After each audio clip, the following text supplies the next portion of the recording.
Okay जी, तो अब हम जो डिस्कशन करेंगे that is going to be income from salary. तो मैंने आपसे जैसे पहले भी डिस्कस किया था कि मुख्तलिफ़ तरह के हेड्स होते हैं of income, and amongst those different types of heads of income जो आपके पास एक head of income which is there is the income from salary. Now let's talk, let's have a bit of a discussion कि what exactly is this income from salary all about. Simple terms के अंदर अगर हम बात करें तो income from salary किस चीज़ को कहा जाता है? इनकम फ्रॉम सैलरी इस चीज़ को कहा जाता है कि अगर आप किसी के पास भी एम्प्लॉयमेंट कर रहे हैं तो एम्प्लॉयमेंट के थ्रू जो जनरेट होने वाली इनकम है that is going to be considered as income from salary. अच्छा जी, अब अगर that is what is the income from salary is, तो बाय टैक्स लॉज डेफिनेशन क्या है इनकम फ्रॉम सैलरी की, उसको ज़रा डिस्कस करने की ज़रूरत है कि टैक्सेशन के जो लॉज हैं उन टैक्सेशन के लॉज के तहत इनकम फ्रॉम सैलरी की डेफिनेशन क्या है। तो अगर आप देखें तो इनकम फ्रॉम सैलरी की जो डेफिनेशन है that is salary means any amount received by an employee from an employment whether of a revenue और अ कैपिटल नेचर। सो अगर जो है एक एम्प्लॉई को एम्प्लॉयमेंट से कोई भी अमाउंट मिलेगा रेवेन्यू नेचर का या कैपिटल नेचर का, so that is going to be considered as salary. अच्छा, अब देखें इसमें बड़ी इंपॉर्टेंट चीज़ें, तीन इंपॉर्टेंट चीज़ें। नंबर वन, एक एम्प्लॉई को किस वजह से मिलेगा? एम्प्लॉयमेंट की वजह से। अच्छा जी, क्या होगा? Received by, salary means any amount received. So basically received का मतलब क्या होता है? एम्प्लॉई किसको कहते हैं, एम्प्लॉयमेंट किसको कहते हैं, इसको ज़रा थोड़ा सा डिस्कस करेंगे तो खुद ब खुद आपको सैलरी समझ में आ जाएगा। अच्छा जी, तो अगर हम बात करें विद रिस्पेक्ट टू सैलरी तो इसमें एम्प्लॉई का मतलब क्या होता है? Any individual engage in employment. और एम्प्लॉयर का मतलब क्या होता है? Employer means any person who engages and remunerates an employee. तो बेसिकली सिंपल टर्म्स के अंदर जो है वो आका और ग़ुलाम का जो रिश्ता है that is what the employee and employer is. Employee और एम्प्लॉयर का रिलेशनशिप जो है वो अल्टीमेटली ये आका और ग़ुलाम वाला रिश्ता है। अच्छा जी, आगे बढ़ते हैं। आगे बढ़ते हुए एम्प्लॉयमेंट का जो डेफिनेशन है ना वो बड़ी इंपॉर्टेंट डेफिनेशन है और वो आपको समझ में आनी चाहिए। क्या मतलब एम्प्लॉयमेंट की डेफिनेशन आपको समझ में आनी चाहिए? ज़रा बात समझिएगा। देखें, एम्प्लॉयमेंट की डेफिनेशन में कहता है एम्प्लॉयमेंट इंक्लूड्स। अच्छा, लॉ में एक चीज़ याद रखिएगा कि लॉ में कुछ डेफिनेशन होती हैं जो इंक्लूसिव डेफिनेशन होती हैं और कुछ एक्सक्लूसिव डेफिनेशन होती हैं। अच्छा, what exactly do mean bye inclusive definition? तो जब भी किसी भी डेफिनेशन में इस तरह की बात लिखी हो ना, दिस इंक्लूड्स, इस इंक्लूड्स, इसका मतलब क्या है? इसका मतलब ये है कि एम्प्लॉयमेंट इंक्लूड्स, तो मतलब जो भी डिक्शनरी के अंदर एम्प्लॉयमेंट को एक्सप्लेन किया गया है वो मतलब तो है, उसके अलावा ये भी है, उसके अलावा ये भी है। तो जो तुम्हें डिक्शनरी से समझ में आता है ना एम्प्लॉयमेंट वो तो है, उसके अलावा ये भी है। क्या है? अ डायरेक्टरशिप और any other office involve in the management of a company. So directorship यानी अगर आप किसी कंपनी का डायरेक्टर हैं या आप कोई और ऑफिस ऑक्यूपाई कर रहे हैं, चीफ एग्जीक्यूटिव का, चीफ ऑपरेटिंग ऑफिसर का, चीफ सिक्योरिटी ऑफिसर का, व्हाट्सएवर, तो भी आप एम्प्लॉयमेंट की डेफिनेशन में फॉलो कर जाएंगे। Number two, a position entitling the holder to a fixed और असर्टेनेबल रेम्यूनरेशन। इसका मैं आपको कॉन्सेप्ट समझाता हूँ।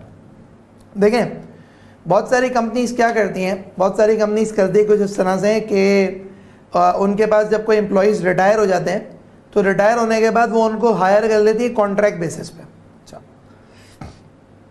अब सैलरी इनकम के ऊपर जो टैक्स रेट है वो थोड़ा डिफरेंट होता है और जो कॉन्ट्रैक्ट है ना उसके ऊपर टैक्स रेट डिफरेंट है। अब खैर 15% हो गया, पहले 10% हुआ करता था।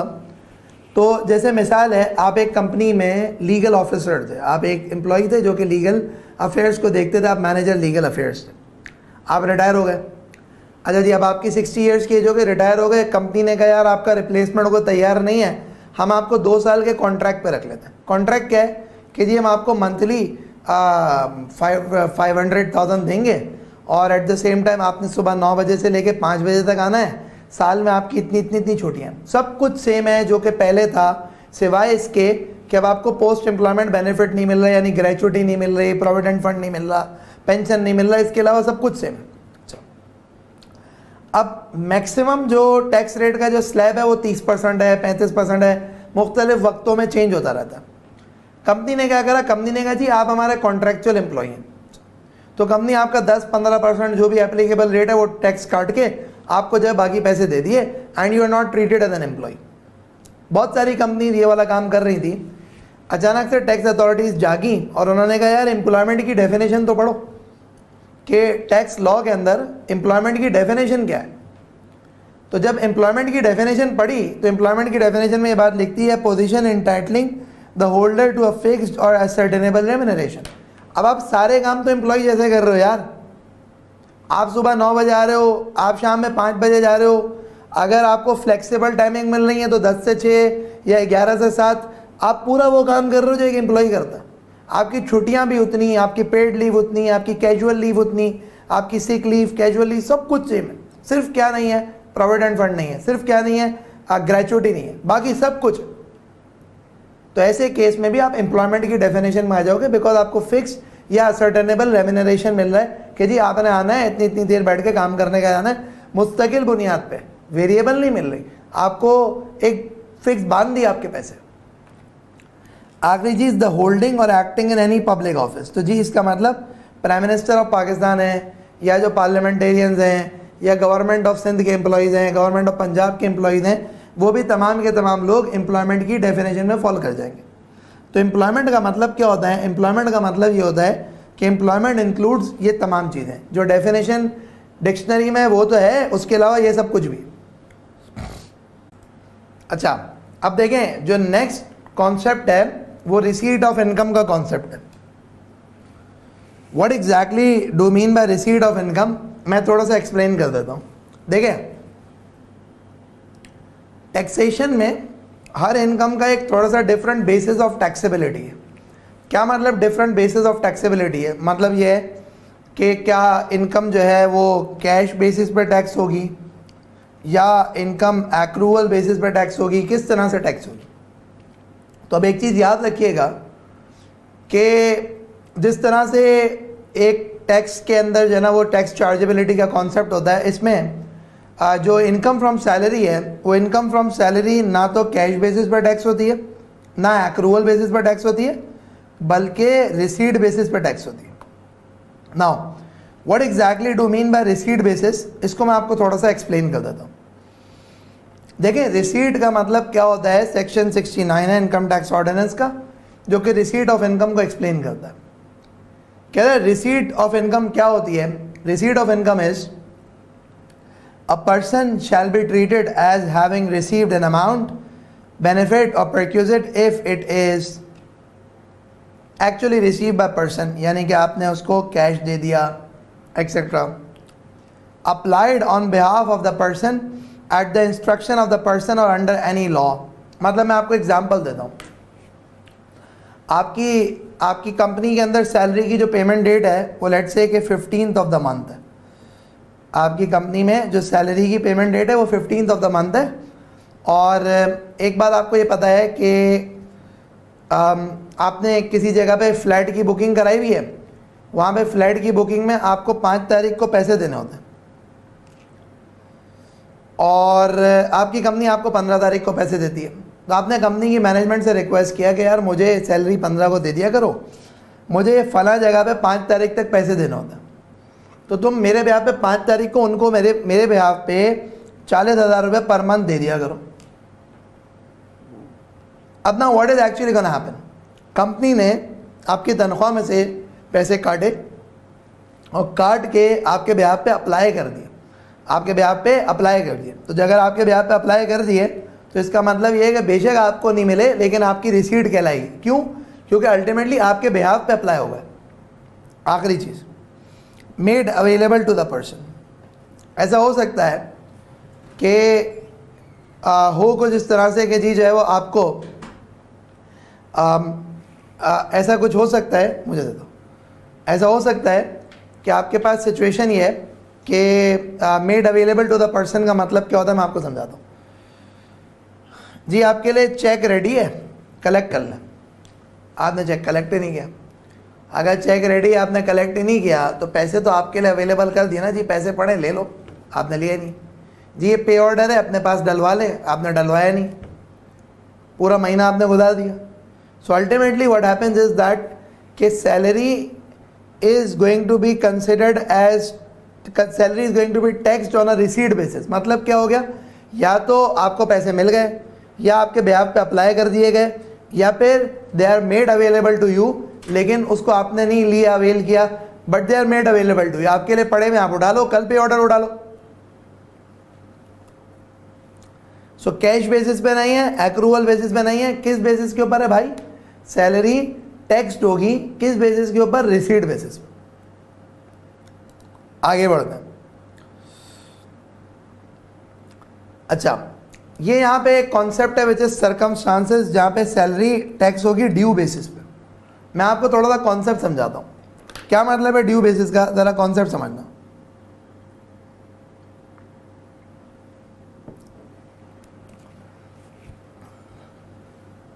एक है salary paid by private companies, एक है section 12 subsection 7 salary in arrears.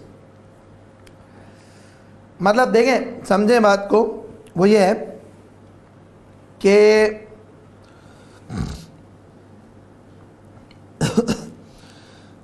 2021 चल रहा है, आपने एक बहुत बड़ा बोनस अर्न किया, आपने एक बहुत बड़ा बोनस अर्न किया। अब बोनस अर्न किया ना, तो कंपनी ने क्या करा, आपको 40% बोनस अभी दे दिया, 60% जो है वो टैक्स ईयर 2022 में दे दिया। वजह उससे हुआ क्या, उससे हुआ ये कि 2021 में आपका जो टैक्स रेट है ना, क्योंकि आपको याद होगा कि टैक्स के स्लैब्स होते हैं भाई, इतनी इनकम तो इतना रेट, इतनी इनकम तो इतना रेट, और ऊपर तो और ऊपर रेट, इस तरह से टैक्स के स्लैब होते हैं।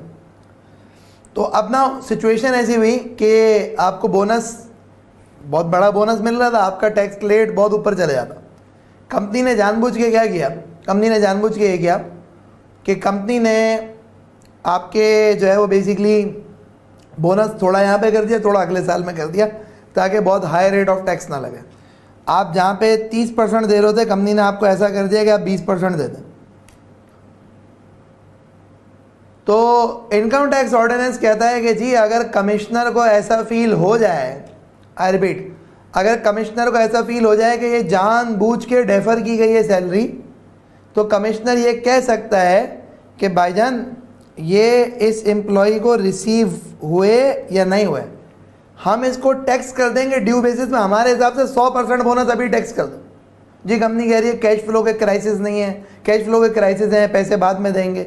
ओ भाई तुम बाद में देते रहना, हमारे हिसाब से ये इस साल का था बोनस, तुमने जानबूझ के अगले साल डाला है ताकि तुम्हारा टैक्स रेट नीचे हो जाए। तो अगर एक प्राइवेट कंपनी है, उसमें अगर जो कमिश्नर समझता है कि जानबूझ के सैलरी डेफर की गई है, तो कमिश्नर ये कह सकता है कि अच्छा भाई वो जो 60% जो बोनस जो तुम नेक्स्ट ईयर के अंदर दोगे ना सर, हम उसको भी करंट ईयर में इंक्लूड कर रहे हैं। तुम 20% पे टैक्स रेट रोक के बैठे थे, नहीं रोको, हम तुम्हें 30% पे टैक्स करेंगे। कमिश्नर ये काम कर सकता है, कमिश्नर ये काम कर सकता है।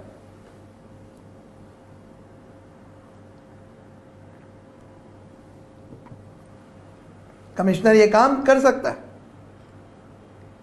तो क्या सरकमस्टांसेस है जहां पे सैलरी ड्यू बेसिस पर टैक्स हो सकती है? एक ये सरकमस्टांसेस हो गए। दूसरे क्या है? Salary received in arrears. Now what do we mean by salary received in arrears, वो मैं आपको थोड़ा सा एक्सप्लेन कर देता हूं।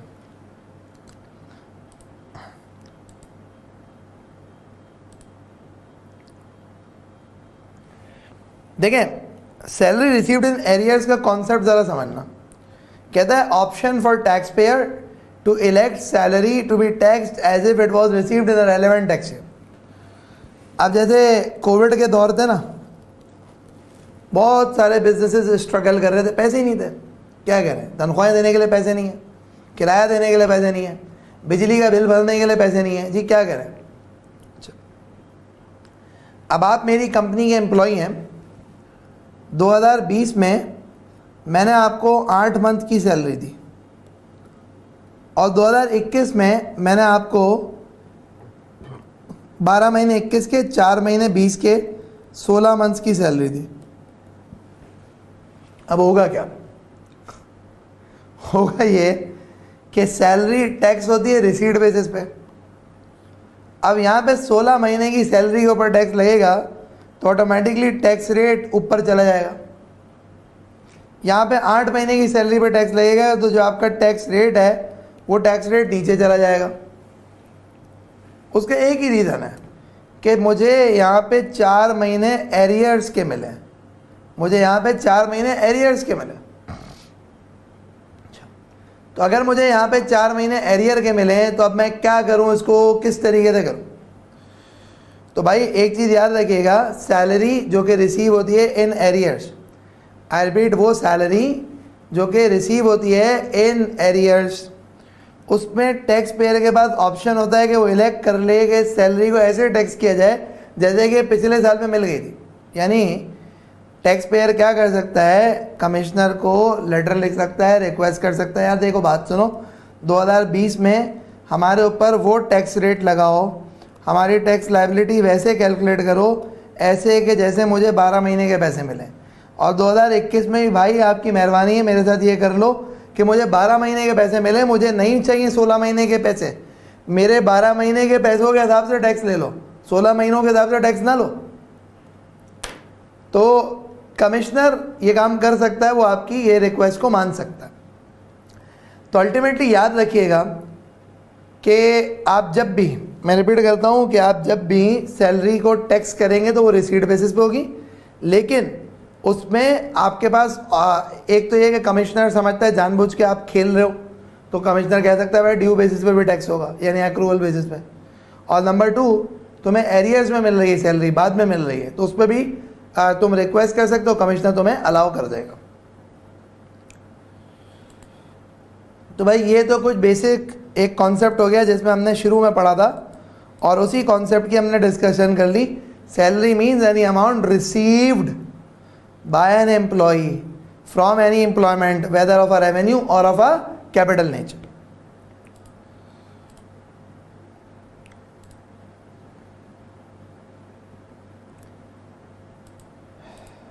जी भाई यहां तक क्लियर है ना? किसी को कोई सवाल तो नहीं है? अच्छा जी, अब नेक्स्ट हम आगे बढ़ते हैं कि सैलरी में क्या कुछ शामिल है। तो एक बेसिक कॉन्सेप्ट ये समझ लेना कि एक एम्प्लॉय को एम्प्लॉयर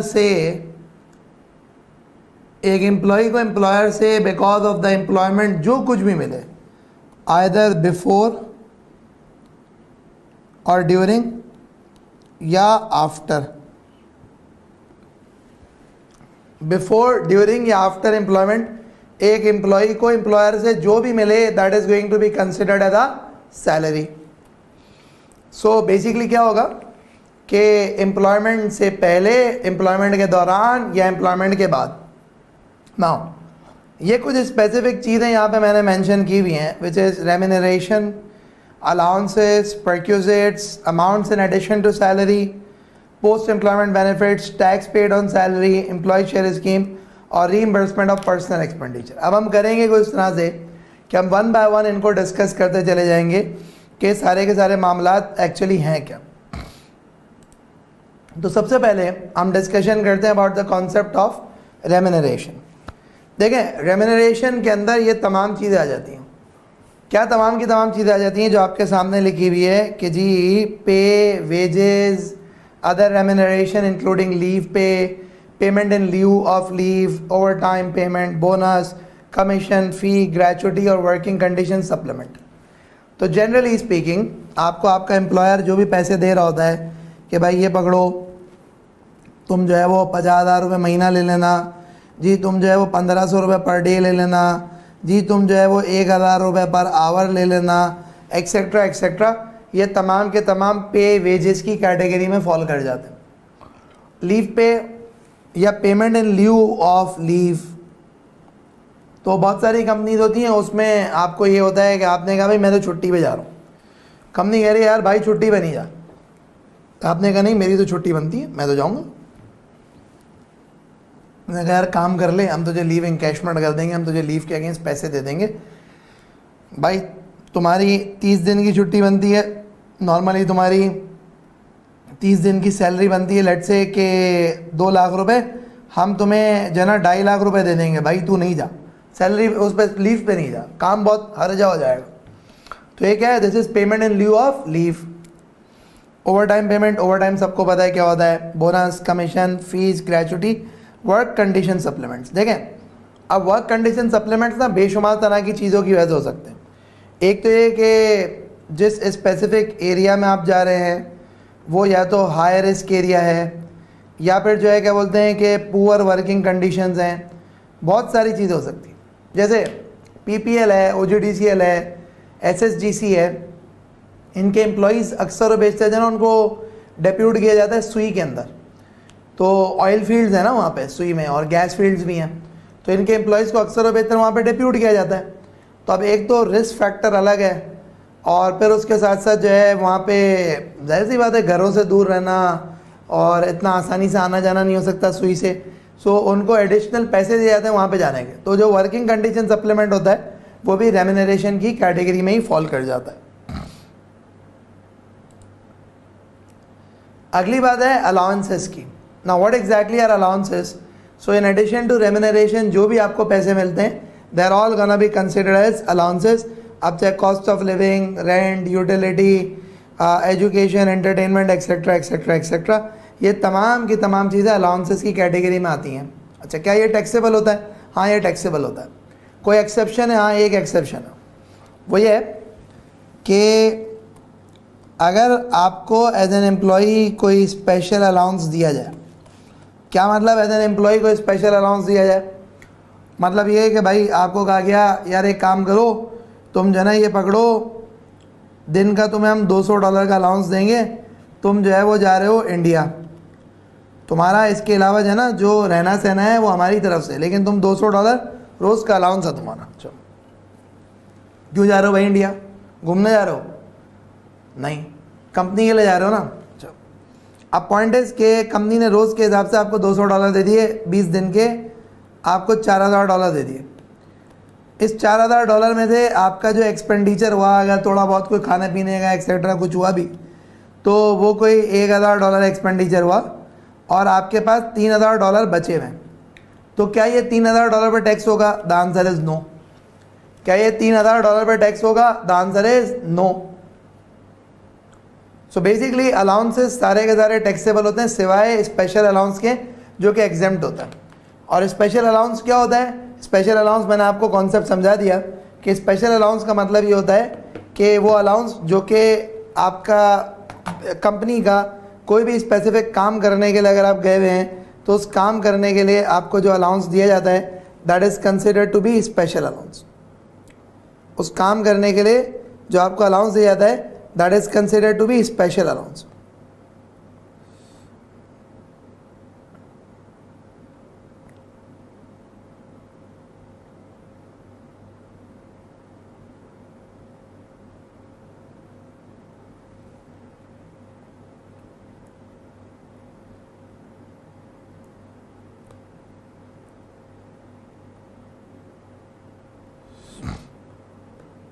सही जी, यहाँ तक क्लियर है?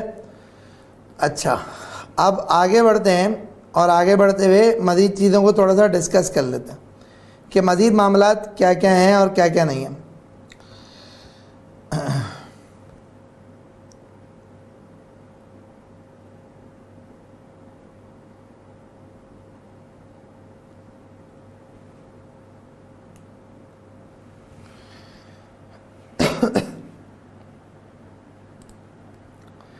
सो अब नेक्स्ट जो सिचुएशन है that is considered to be perquisites.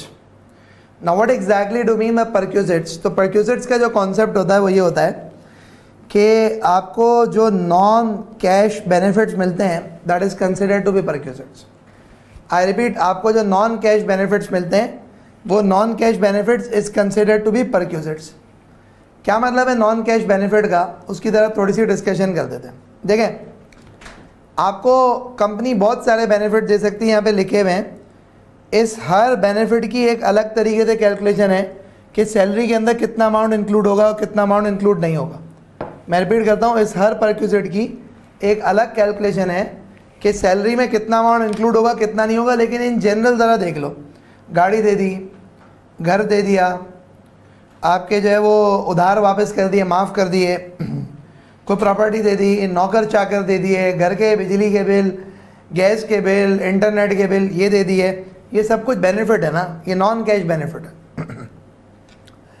तो एक जनरल रूल ये होता है कि कोई भी नॉन कैश बेनिफिट होगा अनलेस एंड अनटिल उसका कोई ना कोई तरीक़ेकार बता दिया गया हो, बट जनरली स्पीकिंग कोई भी नॉन कैश बेनिफिट होगा तो उसको सैलरी में किस तरह से इंक्लूड किया जाएगा।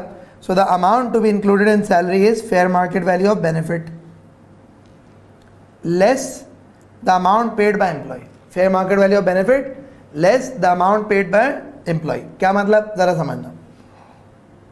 मतलब ये है कि fair market value of benefit, भाई आपको गाड़ी मिल गई या आपको लेट से के कोई नौकर मिल गया जिसकी अगर खुद से रखने जाते 25,000 रुपये की तनख्वाह होती, कंपनी ने तुम्हें कहा जी 5,000 आप दोगे बाकी हम देंगे, तो भाई 20,000 रुपये तुम्हें बेनिफिट मिल गया। ये परक्यूजिट्स की डेफिनेशन में आएगा, ये तुम्हारी सैलरी में इंक्लूड होगा।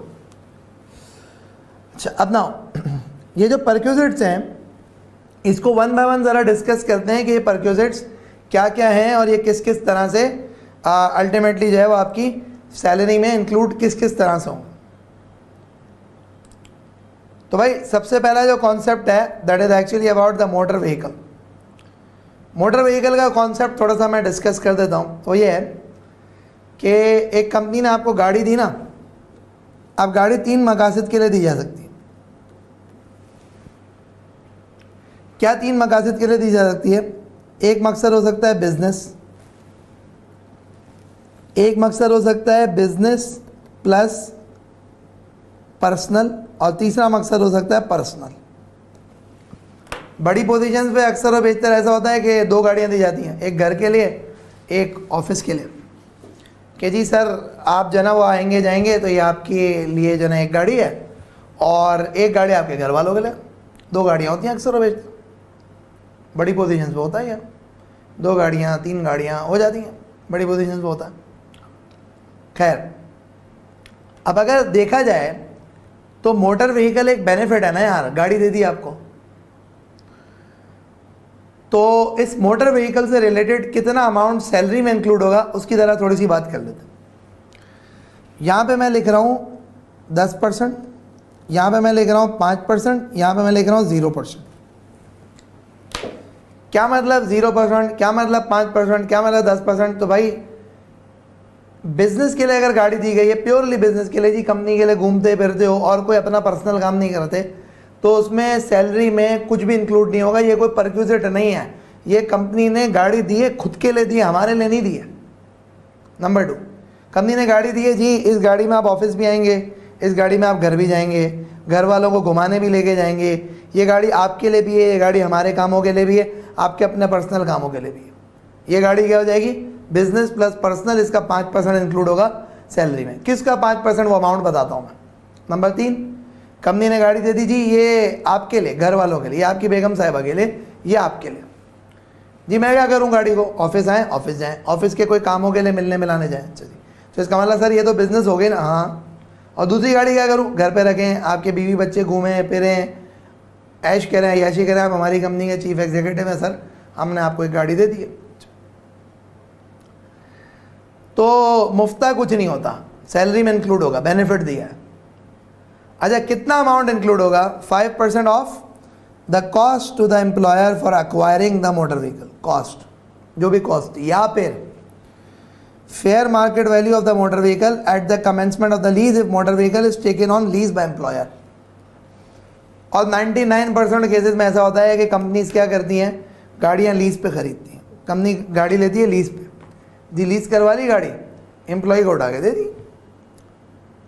तो गाड़ी है 25 लाख की, लीज के अंदर पेमेंट करनी है 35 लाख की, तो क्या 35 लाख का 5% डालूं? नहीं, 25 लाख का fair market value, fair market value. अच्छा कभी कभार ऐसा होता है कि गाड़ी जो ना ड्यूरिंग द ईयर मिलती है, जी पूरे साल के लिए गाड़ी नहीं थी। अच्छा तो टाइम प्रोपोर्शनेट इनकॉर्पोरेट कर दो। लेट्स से कि 20 लाख की गाड़ी थी, 5% करना है और आपके पास ड्यूरिंग द ईयर सिर्फ 4 महीने के लिए गाड़ी थी, तो मल्टीप्लाई 4/12 करके सैलरी में शामिल कर दो। आपको कोई नहीं कह रहा है कि आप 100% शामिल करो, आप मल्टीप्लाई 4/12 करके शामिल कर दो। मैं रिपीट कर रहा हूँ, आपको कोई नहीं कह रहा कि आप 100% शामिल करो सैलरी में, आप मल्टीप्लाई बाय 4/12 करके शामिल कर दो। आप समझ रहे हैं? तो आप 20 लाख का 5% निकाल के मल्टीप्लाई 4 डिवाइड बाय 12 करके शामिल कर दो।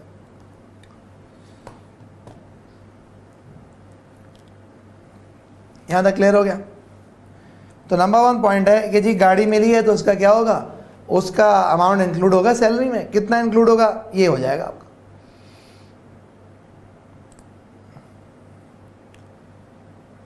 अच्छा जी, परक्यूजिट के केस में दूसरा केस, वो दूसरा केस है इंटरेस्ट फ्री लोन का।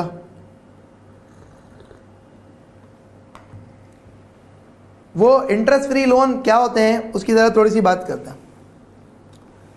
जब भी हम इंटरेस्ट फ्री लोन की बात करते हैं तो इंटरेस्ट फ्री लोन तो दो तरह की चीज़ है ना, या तो कंपनी आपको इंटरेस्ट फ्री लोन दे दे, या फिर आपको कंपनी रिड्यूस रेट लोन दे दे। कंपनी दे रही है लोन, बैंक नहीं दे रहा, कंपनी दे रही। तो भाई अब पॉइंट इज के गवर्नमेंट हमारी कहती है कि पाकिस्तान में हमारा बेंचमार्क रेट है 10%, यानी हमारे हिसाब से कोई भी बंदा लोन लेगा ना वो 10% देगा।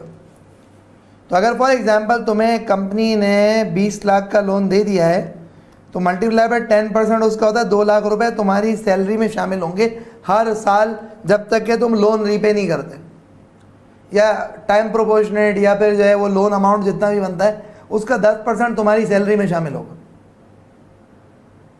आपने कहा कंपनी ने तो 3% चार्ज कर दिया, अच्छा कोई बात नहीं है, 10% चार्ज करना चाहिए था, 3% चार्ज कर दिए, बेटा बनता है 7%, उसका ले लो 20 लाख रुपए, तो मल्टीप्लाई बाय 1,40,000 तुम्हारी सैलरी में शामिल होगा। यार कंपनी ने तो 12% पे लोन दिया हमें, हाँ तो फिर कुछ भी शामिल नहीं होगा, क्योंकि मिनिमम 10% तो शामिल होना है, मिनिमम 10% शामिल होना है।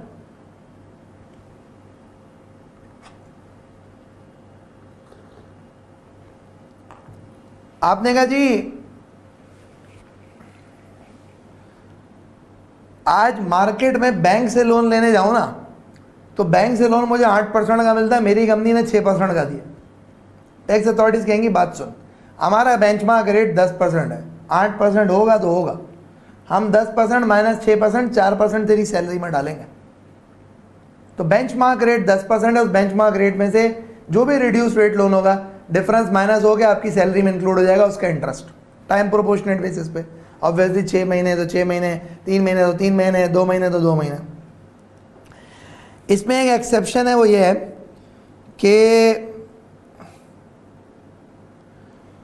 कि लोन का अमाउंट 5 लाख से ज़्यादा होना चाहिए। अगर 5 लाख से ज़्यादा नहीं है तो फिर नहीं एप्लीकेबल होगा। यानी कंपनी ने 2 लाख का लोन दे दिया, 3 लाख का लोन दे दिया, तो उस पर ये क्लॉज एप्लीकेबल नहीं है, फिर से ये इंटरेस्ट फ्री भी चलता है।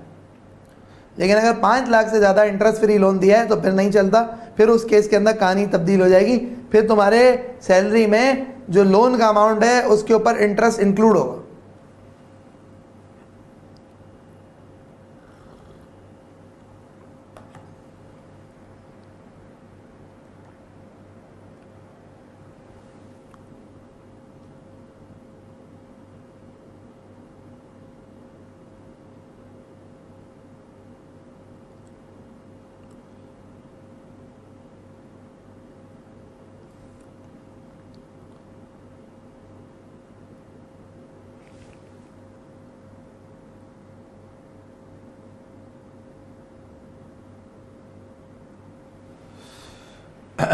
अच्छा जी, आगे बढ़ते हैं। सो परक्यूजिट्स की डेफिनेशन में we have done the second definition, that was basically कि हमने डिस्कस कर लिया which was about the interest free loan या रिड्यूस रेट लोन। तीसरी चीज़ है जी रेंट फ्री एकोमोडेशन। ये रेंट फ्री एकोमोडेशन से पहले मैं आपको एक कॉन्सेप्ट समझा देता हूँ विच इज़ कॉल्ड MTS। पहली चीज़ तो ये है कि there is something which is called time scale. MTS का मतलब होता है मिनिमम ऑफ टाइम स्केल। एक है MTS, minimum of time scale. बहुत सारे इदारों के अंदर ग्रेड्स होते हैं, जी ये ग्रेड 19 में, ये ग्रेड 20 में, ये 22 में, ये 23 में, ये 24 में, ये 25 में, ये 27 में, ये 30 में, एक्सेट्रा ग्रेड्स होते हैं। तो उस ग्रेड पे एक पे स्केल होता है। जैसे let's say 1,12,000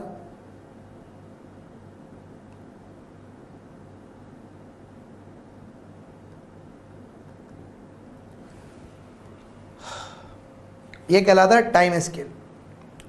now what exactly is this time scale? ये बताता है आपको कि भाईजान इस एम्प्लॉय की मिनिमम सैलरी इतनी होगी, इसमें इंक्रीमेंट इतना लगेगा, और इस स्पेसिफिक ग्रेड में मैक्सिमम सैलरी इतनी हो सकती है। अच्छा, ये बेसिक होता है, ये एक्सक्लूडिंग अलाउंस की कहानी होती है यूजुअली।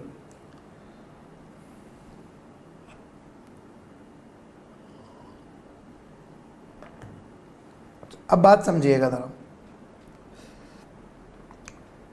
तो अब व्हाट हैपेंस इज कि अगर तो एक कंपनी ने आपको रेंट फ्री अकोमोडेशन दे दी है, तो रेंट फ्री अकोमोडेशन के केस में अमाउंट जो कि सैलरी में इंक्लूड होगा that is going to be the higher of fair market rent या फिर 45% ऑफ MTS और 45% ऑफ बेसिक जहाँ पे MTS ना हो। क्या मतलब है? मतलब ये जी फेयर मार्केट रेंट क्या होता है? फेयर मार्केट रेंट जो भी उस हाउस का, जो भी उस एकोमोडेशन का मार्केट रेंट है that is called fair market rent. या फिर 45% ऑफ MTS और basic, 45% of MTS of basic. Minimum of time scale का 45%, I repeat, minimum of time scale का 45%। तो मिनिमम ऑफ टाइम स्केल का 45% इंक्लूड होगा मिनिमम ऑफ टाइम स्केल का। तो मिनिमम ऑफ टाइम स्केल क्या होता है? ये पर मंथ है, इसको मल्टीप्लाई बाय 12 कर लो, उसका 45% है। तो इनमें से जो भी हायर होगा वो इंक्लूड हो जाएगा। अच्छा जी, अगर बेसिक सैलरी भी हो, MTS भी हो, तो क्या करेंगे? MTS यूज करेंगे, बेसिक नहीं यूज करेंगे।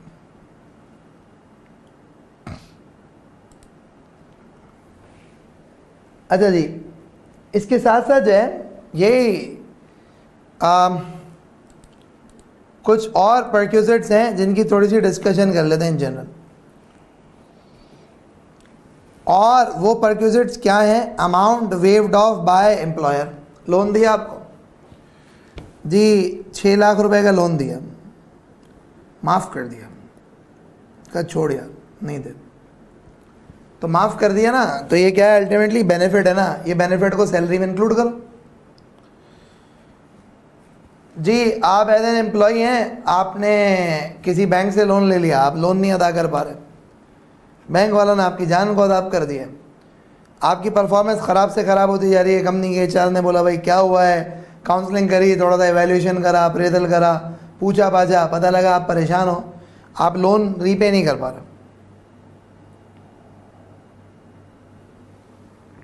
तो अगर आप परेशान हैं, लोन रीपे नहीं कर पा रहे, तो अल्टीमेटली अगर कंपनी ने आपके ब्याज पे लोन सेटल कर दिया, तो कंपनी ने आपको तो बेनिफिट दे दिया ना यार, कंपनी ने तो आपको बेनिफिट दे दिया, ये आपकी सैलरी में शामिल होगा।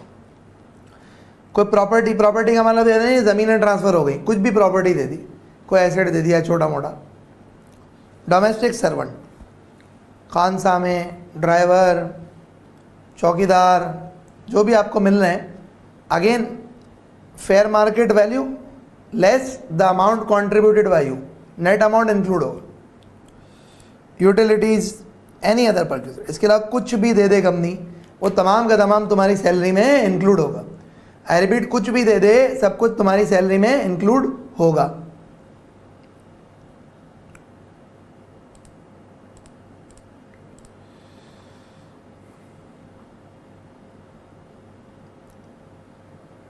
अच्छा जी, बहुत सारी चीज़ें होती हैं, सैलरी के अलावा एडिशनल अमाउंट्स भी आपको मिलते हैं, जिसमें एक आ गया ज्वाइनिंग अलाउंस।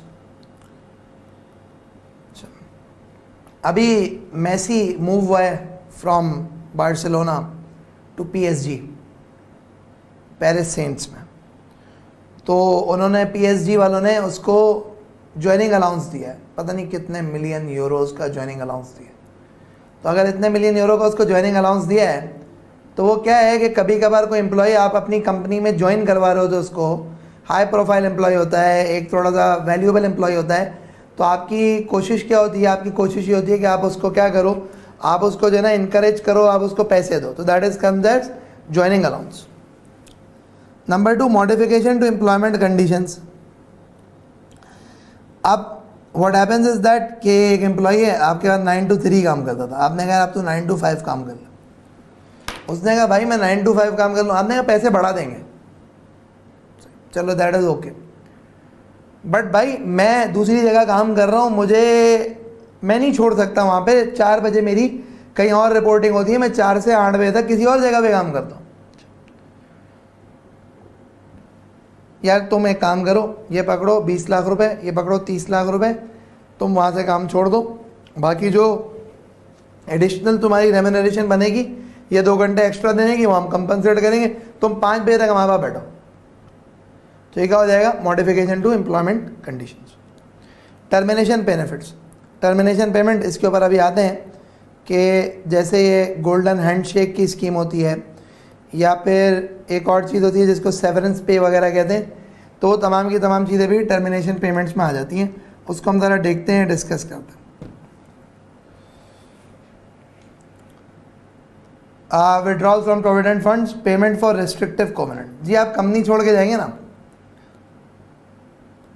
आप 6 महीने कहीं भी जॉब नहीं कर सकते, बेरोजगार रहो, घर कौन चलाएगा, तुम चलाओगे, हम पैसे देंगे तुम्हें, 6 महीने छोड़ के जाओ, 6 महीने तक तुम कहीं काम नहीं कर सकते। जी छोड़ के जाओ, 12 महीने तक कहीं काम नहीं कर सकते, पैसे दो, पैसे दो, ऐसे कोई कहानी नहीं होती, आप पैसे दो फिर हम बात करेंगे, पैसे दो। तो ये amounts in addition to salary हैं।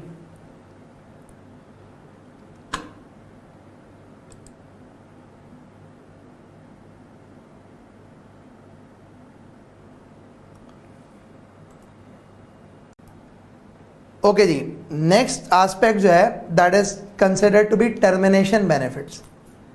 What exactly are termination benefits, मैं आपको थोड़ा सा इसको एक्सप्लेन कर देता हूँ और फिर इसकी टैक्सेबिलिटी भी डिस्कस कर लेते हैं। देखें, अक्सर और बेहतर एम्प्लॉयज़ को ले ऑफ करने के लिए आप उनको बेनिफिट्स देते हो।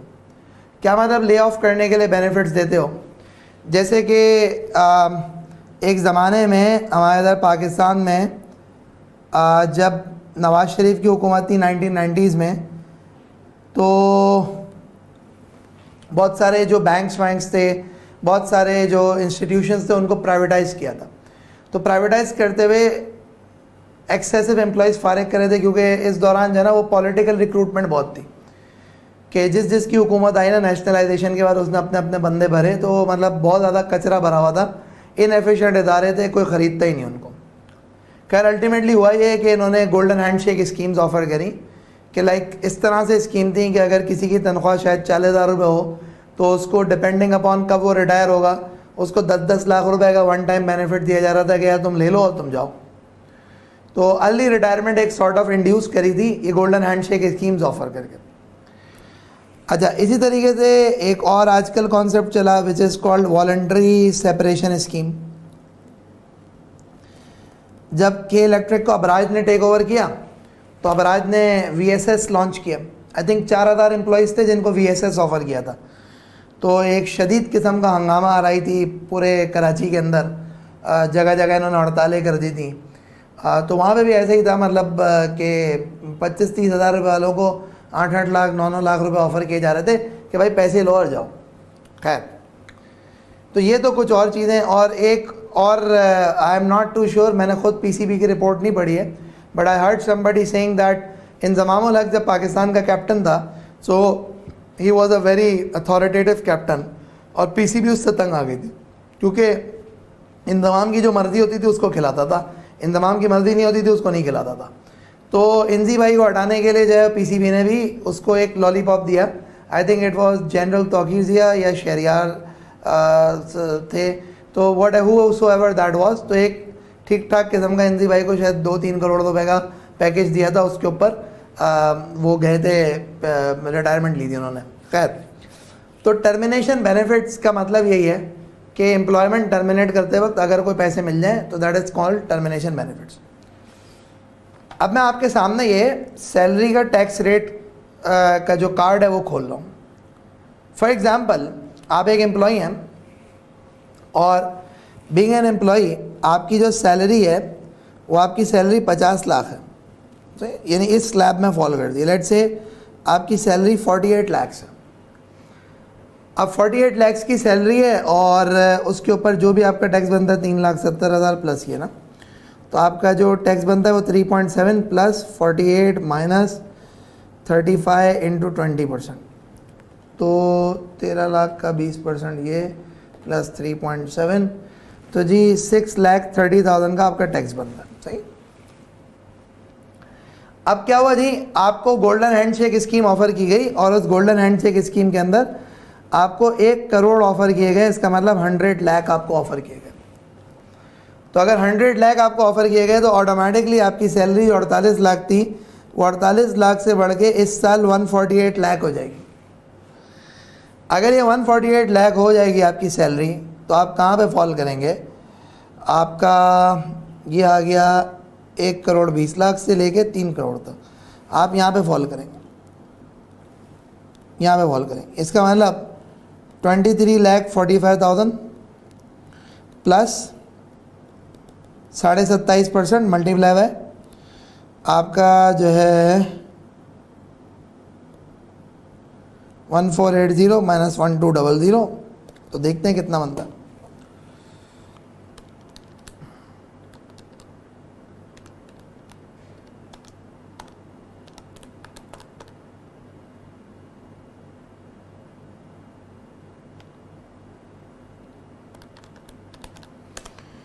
ओके, 31,150 बनता है।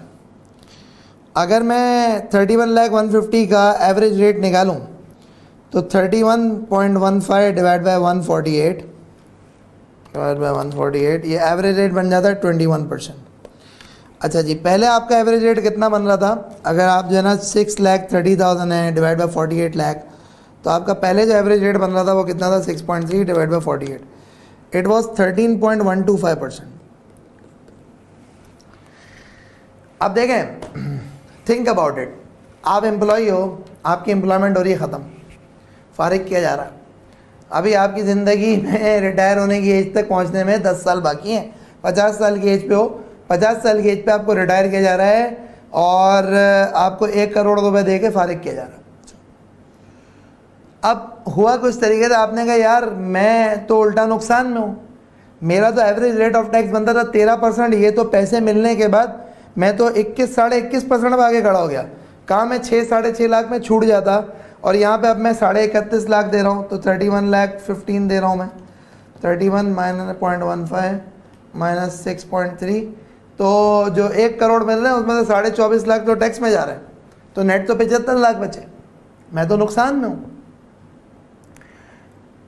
तो ऐसे एम्प्लॉइज़, क्योंकि ऑब्वियसली ये तो एक मसला है ना, स्लैब बढ़ जाता है, अब स्लैब बढ़ गया, फंस गए, तो इसके लिए इनकम टैक्स अथॉरिटीज़ ने एक रूल निकाला। अब वो रूल ये निकाला कि भाई अगर तुम्हें टर्मिनेशन बेनिफिट्स मिल रहे हैं तो टर्मिनेशन बेनिफिट्स के अंदर तुम्हारे पास चॉइस है, तुम्हारे पास ऑप्शन है कि तुम चाहो तो तुम जैसे नॉर्मल टैक्स बनता है वैसे दे दो, तुम चाहो तो तुम एक ऑल्टरनेट तरीके से टैक्स दे दो। वो क्या ऑल्टरनेट तरीके से टैक्स दे दो कि ये जो टर्मिनेशन बेनिफिट्स हैं, इन टर्मिनेशन बेनिफिट्स को तुम separate source of income treat करो और इस सेपरेट सोर्स के ऊपर तुम लास्ट 3 ईयर का एवरेज रेट ऑफ टैक्स लगा लो, तुम्हारी मर्जी।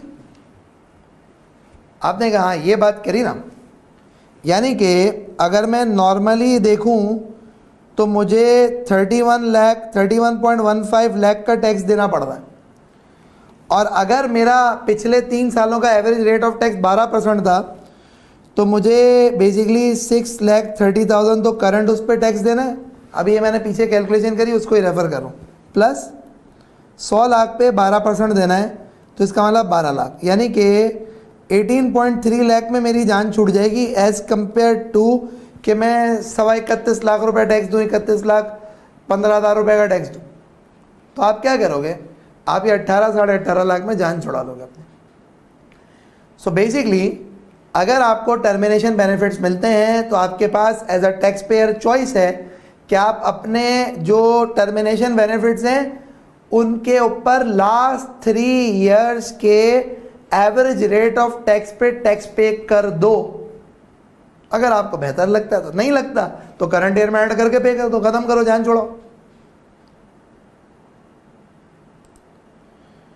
सो कह रहा है an employee by notice in writing to commissioner, permission नहीं लेनी, बस लिख के दे देना भाई मैं यूं ऑप्ट कर रहा हूं, may elect for the amount to be tax at the rate computed in accordance with following formula, namely this.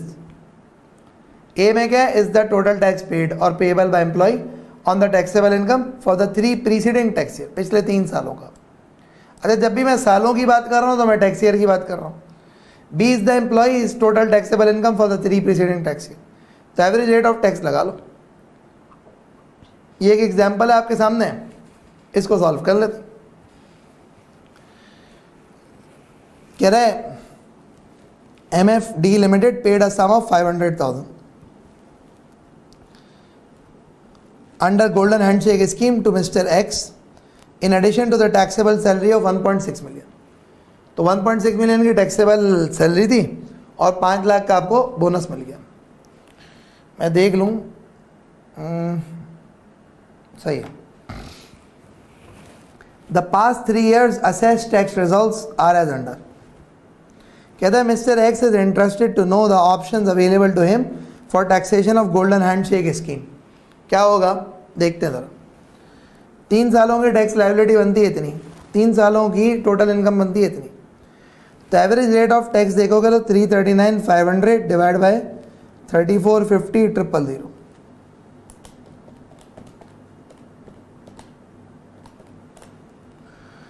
सो 10.13% आपका एवरेज रेट ऑफ टैक्स बनता है। भाई साहब क्या बनता है, 10.13% एवरेज रेट ऑफ टैक्स बनता है। अच्छा, अब अगर मैं नॉर्मली टैक्स दूं तो 1600 प्लस 500 इज 2.1 मिलियन। 2.1 पे टैक्स कितना बनता है भाई, ये वाला स्लैब लगता है। 90,000 plus 15% of the amount exceeding 1.8 million, तो 2100 माइनस 1800,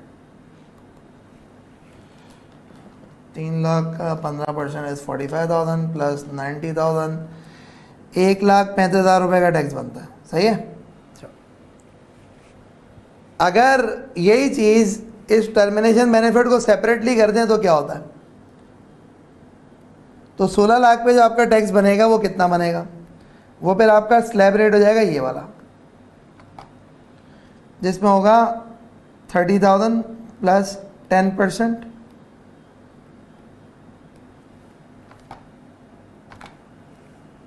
400,000 इंटू 10%, 400,000 इंटू 10% प्लस 30,000 कितना होता है भाई, 70,000। और फिर टर्मिनेशन बेनिफिट जो है ना वो तुम्हें मिलेंगे कितने, 5 लाख के, मल्टीप्लाई बाय 10.13% करते हो, 5 लाख मल्टीप्लाई बाय 10.13% इज 50,650। सो रिजल्टिंगली अगर आप देखेंगे तो कितना होगा, प्लस 70,000 इज 120,650। तो आप क्या करोगे, आप कहोगे भाई ये वाला काम करना है। क्या करना है, ये वाला काम। एवरेज रेट ऑफ टैक्स पे दूंगा मैं टैक्स, मैं इंक्लूड नहीं करूँगा। आप कमिश्नर को लेटर लिखेंगे, भाई मैं जो है वो मुझे टर्मिनेशन बेनिफिट्स मिले और उन टर्मिनेशन बेनिफिट्स को मैं जो अलाउड प्रोविज़न है इनकम टैक्स ऑर्डिनेंस के, उसके तहत अपने टर्मिनेशन बेनिफिट्स को मैं टैक्स करवाऊंगा, which is going to be at the last 3 years preceding 3 years average rate of tax. तो ये कहानी हो जाएगी। So basically this is about the concept of termination benefits, कि अगर एज एन एम्प्लॉई आपको टर्मिनेशन पे कुछ बेनिफिट्स मिलते हैं तो उन टर्मिनेशन के बेनिफिट्स को कैसे आप अकाउंट फॉर करोगे, that is something that's here.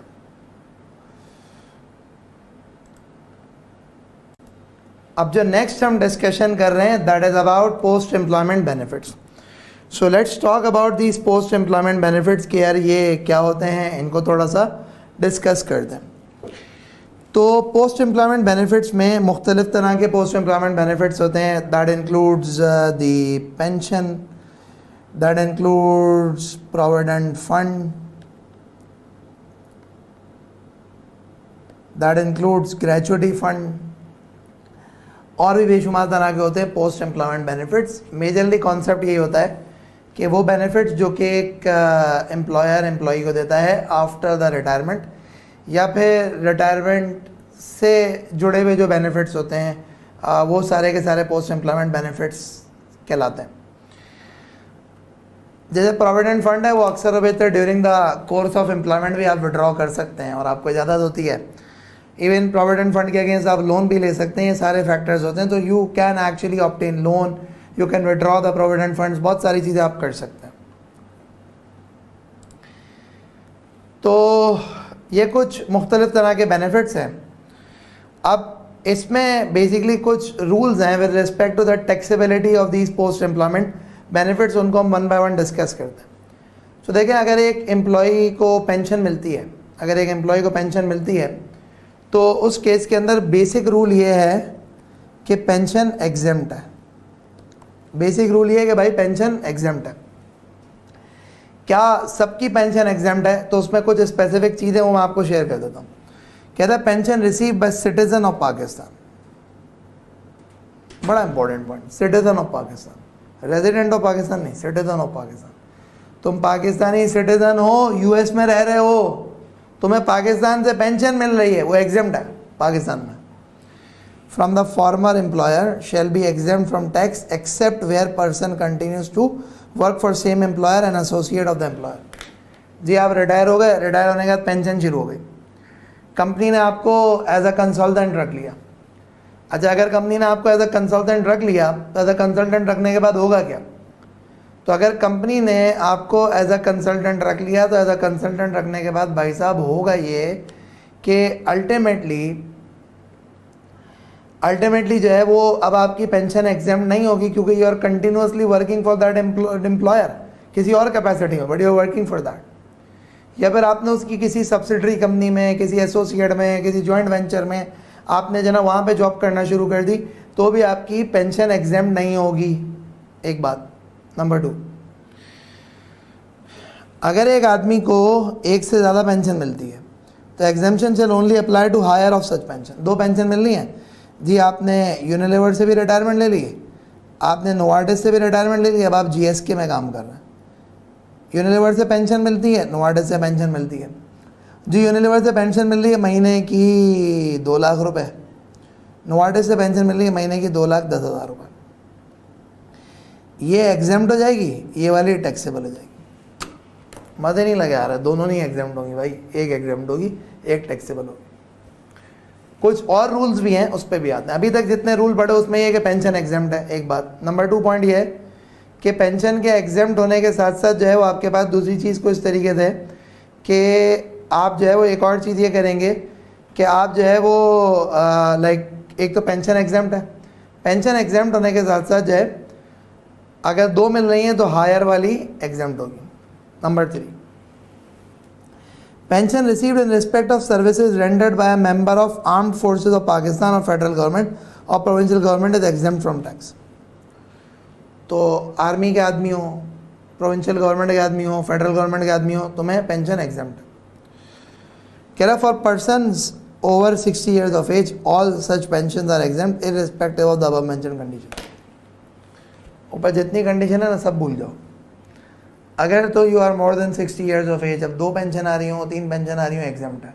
क्यों? क्योंकि उसकी रीज़न है कि आपके पास ये बात है, सर्कुलर 1991 का एक सर्कुलर है, उस सर्कुलर के थ्रू ये बात है कि अगर आप 60 years से ज़्यादा हो गए तो आपको जितनी पेंशन मिल रही है वो सारी की सारी पेंशन आपकी एग्जेम्प्ट. एक बात.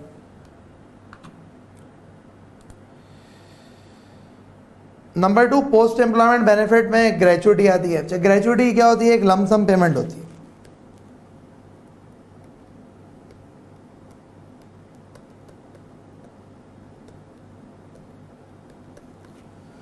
मैं रिपीट करता हूँ, ग्रेचुटी क्या होती है? एक लमसम पेमेंट होती है अपॉन रिटायरमेंट। जब आप रिटायर होते हैं ना, तो रिटायर होते वक्त आपको एक लमसम पेमेंट मिल जाती है, वो ग्रेचुटी होती है। जो ग्रेचुटी होती है, उस ग्रेचुटी को क्या करते हैं क्या नहीं करते उसको ज़रा समझना। ग्रेचुटी के केस में होता कुछ तरीके से कि आप क्या करते हो, आप कहते हो कि ग्रेचुटी जो है ना, उसमें exemption shall not apply in the following cases, any payment not received in Pakistan. इसका मतलब समझ में क्या आता है कि ग्रेचुटी पाकिस्तान में रिसीव होनी चाहिए। Any payment receive by director of a company who is not a regular employee of such company. Any payment receive by director of a company who is not a employee of such company. तो अगर एक company का director है लेकिन वो company का employ नहीं है, यानी नॉन एग्जीक्यूटिव डायरेक्टर है, तो उस बंदे को जो मिल रही है वो एग्जाम नहीं है। Any payment receive by non resident, किसी नॉन रेसिडेंट को दोगे तो भी वो एग्जाम नहीं है। Any gratuity receive by an employee who has already received any gratuity from the same और अदर एम्प्लॉयर। एम्प्लॉयर ने ग्रेचुटी दी, कुछ अर्से बाद एक और ग्रेचुटी दे दी, ये डबल ग्रेचुटी। क्यों? बस स्कीम आई थी, दे दी। तो एक बार एग्जाम्प्ट है, दोनों बार एग्जाम नहीं है। तो बेसिकली ग्रेचुटी एग्जाम्प्ट है सब्जेक्ट टू सर्टेन कंडीशन, लेकिन ग्रेचुटी कुछ सूरतों में एग्जाम नहीं है। अगर वो रिसीव हो रही हो आउटसाइड पाकिस्तान, या किसी नॉन रेजिडेंट को रिसीव हो रही हो, या फिर जो है एक कंपनी के ऐसे डायरेक्टर जो कि कंपनी का रेगुलर एम्प्लॉय नहीं था उसको। और चौथी चीज़ ये है कि एक कंपनी से अगर आपको एक से ज़्यादा ग्रेचुटी मिल जाए तो हर बार एग्जाम नहीं हो। तो कुछ ग्रेचुटी के एतबार से कुछ चीज़ें हैं, उसको ज़रा देख लेते हैं। गवर्नमेंट एम्प्लॉय को जो ग्रेचुटी मिलेगी फुली एग्जाम्प्ट है। Gratuity fund approve by commissioner inland revenue exempt है। Gratuity scheme approve by board exempt to up to 3 lakh. Unapprove gratuity exempt up to 75,000 और 50% whichever is lower, 50% of the amount. मैं आपको समझा देता हूँ इसका थोड़ा सा। बेसिकली व्हाट हैपेंस इज कि अगर हम कुछ थोड़ी सी इन जनरल ग्रेचुटी की बात करें ना, तो ग्रेचुटी में आपको एक कॉन्सेप्ट समझ में आएगा, वो ये है कि फेडरल बोर्ड ऑफ रेवेन्यू जो है ना, उसका एक शेड्यूल्स में रूल्स होते हैं। उन रूल्स के थ्रू ये होता है कि आप अपनी ग्रेचुटी को, पेंशन प्लान को, प्रोविडेंट फंड के प्लान को आप कमिश्नर इनलैंड रेवेन्यू यानी कमिश्नर एफबीआर के थ्रू आप अपनी उसको जो है ना अप्रूव करवा सकते हैं। तो कमिश्नर के थ्रू अप्रूव कराने के लिए क्या होता है, कमिश्नर आपसे कुछ डॉक्यूमेंटेशन लेता है, उस डॉक्यूमेंटेशन की बुनियाद पे इवैल्यूएशन करता है, और इवैल्यूएशन के बाद अल्टीमेटली आपके ग्रेचुटी प्लान को अप्रूव करता है। तो अगर तो अप्रूव ग्रेचुटी है, तो उस केस के अंदर होगा ये कि आपको पूरी की पूरी ग्रेचुटी एग्जेम्प्ट है। लेकिन अनअप्रूव ग्रेचुटी है तो आपको एग्जेम्प्ट होगा लोअर ऑफ 75,000 या 50% of amount received. Gratuity scheme approve by board, कुछ ऐसे ग्रेचुटी प्लान्स होते हैं जिसको फेडरल बोर्ड ऑफ रेवेन्यू ने खुद से अप्रूव किया होता है, उन्होंने कमिश्नर्स अप्रूवल नहीं लिया होता। तो ऐसे केसेस के अंदर 3 लाख रुपए तक का जो अमाउंट है ना, वो एग्जेम्प्ट है।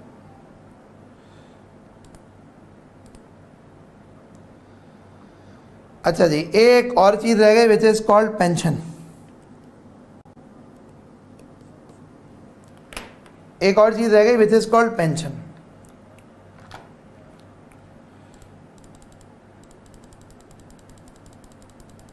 एक मिनट रुकिएगा, so I'll just go to the pension.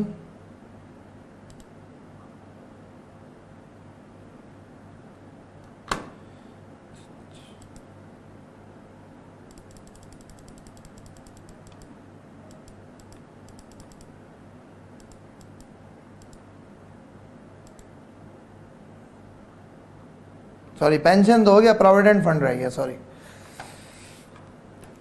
So we are left with provident fund.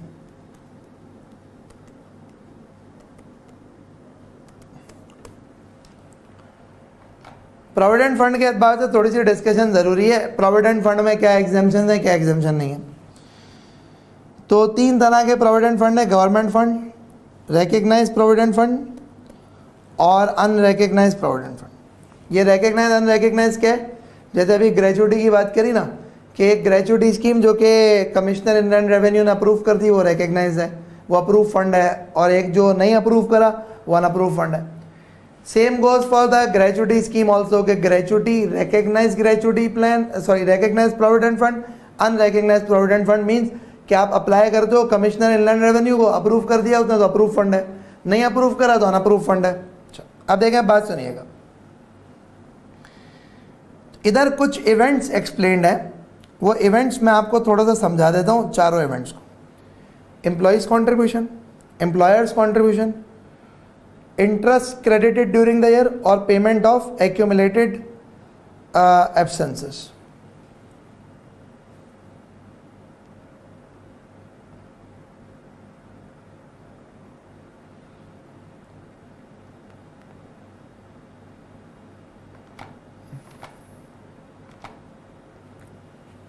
देखें, प्रोविडेंट फंड कैसे चलता है। यूजुअली ऐसा होता है कि आपकी तनख्वाह का 10% ऑफ बेसिक डिडक्ट होता है और इक्वल अमाउंट जो है ना वो कौन देता है, एम्प्लॉयर देता है। तो ये उठ के एक सेपरेट लीगल एंटिटी में आ जाता है। उस सेपरेट लीगल एंटिटी को हम क्या कहते हैं, उस सेपरेट लीगल एंटिटी को हम कहते हैं फंड। यहां से ये कहलाता है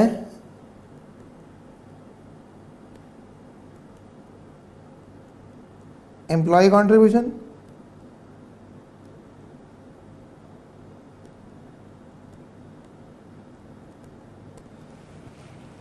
ये कहलाता है एम्प्लॉयर कंट्रीब्यूशन। तो एक हो गया आपका एम्प्लॉय कंट्रीब्यूशन, एक हो गया आपका एम्प्लॉयर कंट्रीब्यूशन। अब बात सुनिएगा और बात समझिएगा। Employee employer, employee employer. Now पैसा आ गया, समझो 10,000 रुपये यहाँ से आए, 10,000 रुपये यहाँ से।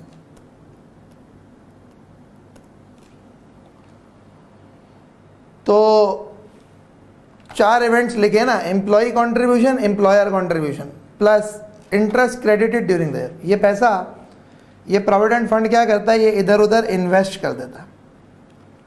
तो जब ये पैसा, ये प्रोविडेंट फंड इधर उधर इन्वेस्ट कर देता है, तो इसके ऊपर रिटर्न आता है।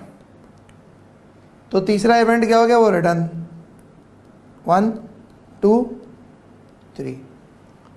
चौथा इवेंट क्या है भाई, चौथा इवेंट जो है ना वो ये है कि पेमेंट ऑफ एक्यूमुलेटेड एब्सेंसेस। अब चौथा इवेंट ये है कि विड्रॉ करना, विड्रॉल ऑफ 1 2 एंड 3।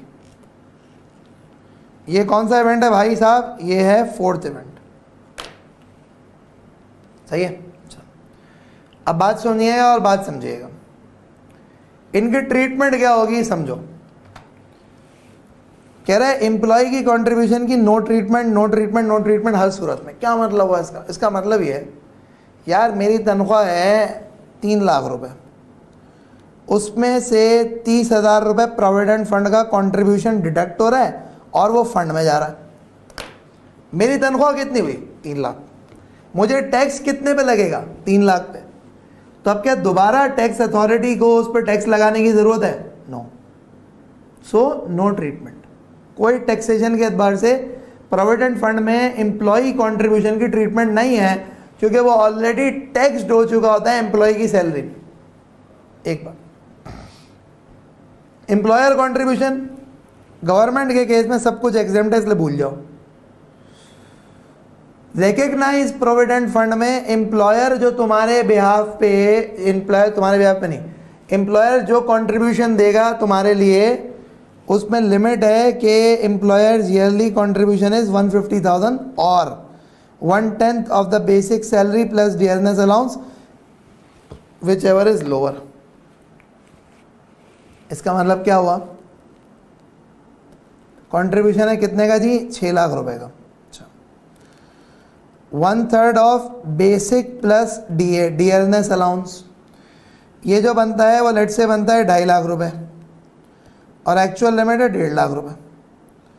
तो अब ना what actually happens is yearly interest is exempt, sorry यार ये वाला एम्प्लॉयर्स कंट्रीब्यूशन, लिमिट और एम्प्लॉयर्स कंट्रीब्यूशन इज 150,000 और 1/10 of basic whichever is lower.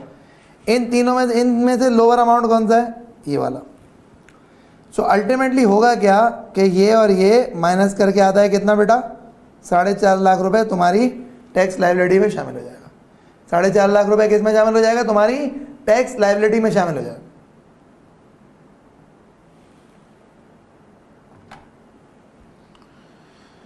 अच्छा जी, अब इंटरेस्ट मिल रहा है तो इंटरेस्ट कितना एग्जेम्प्ट है? 16% of interest on accumulated balance और 1/3 of basic salary plus dearness allowance. तो जो भी इंटरेस्ट मिल रहा है वो इतना एग्जेम्प्ट है, हायर ऑफ। इसके ऊपर का अमाउंट जो है ना वो इंक्लूड होगा।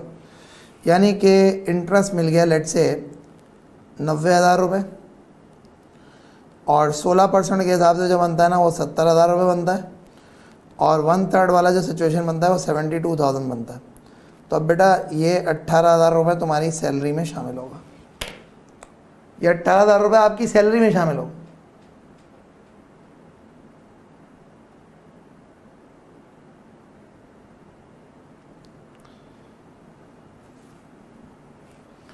सही। आखिरी चीज़ जो है वो पेमेंट ऑफ एक्यूमुलेटेड बैलेंसेस। पीछे सब कुछ तो टैक्स हो गया, एम्प्लॉय की सैलरी यहाँ टैक्स हो गई, ये तुमने जो अप्रूवल होना था, जितना एग्जाम्प्ट होना था वो एग्जाम्प्ट कर दिया, बाकी सब टैक्स कर दिया, जितना इंटरेस्ट एग्जाम्प्ट होना था एग्जाम्प्ट कर दिया, बाकी सब टैक्स कर दिया।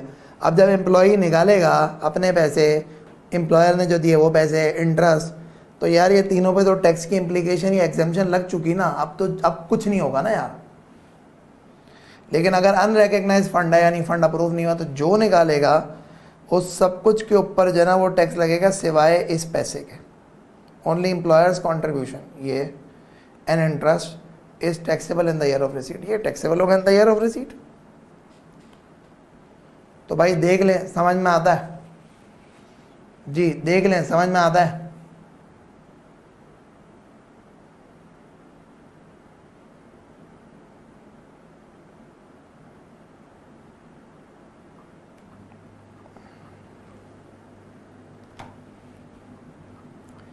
तो ये हो गया आपके पास पोस्ट एम्प्लॉयमेंट बेनिफिट्स।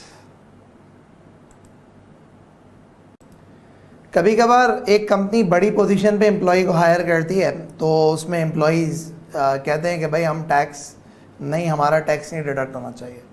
अगर आप जैसे लाइक फॉर एग्जांपल अगर कोई कंपनी का बंदा जो है वो दुबई में काम कर रहा था, सऊदीया में काम कर रहा था, या मिडिल ईस्ट में काम कर रहा था, किसी ऐसे कंट्री में जहाँ पे वो टैक्स नहीं दे रहा था, अब आप उसको जो है वो लेके आते हैं पाकिस्तान में, कहते हैं भाई यहाँ पे काम करो, तो कहेगा यार मैं पागल हूँ, वहाँ पे मैं टैक्स फ्री सैलरी कमाता हूँ, यहाँ पे आके मैं जो ना 25% 30%, क्योंकि मैं तो हाईएस्ट स्लैब का आदमी हूँ, तो 30% का मैं टैक्स दूंगा।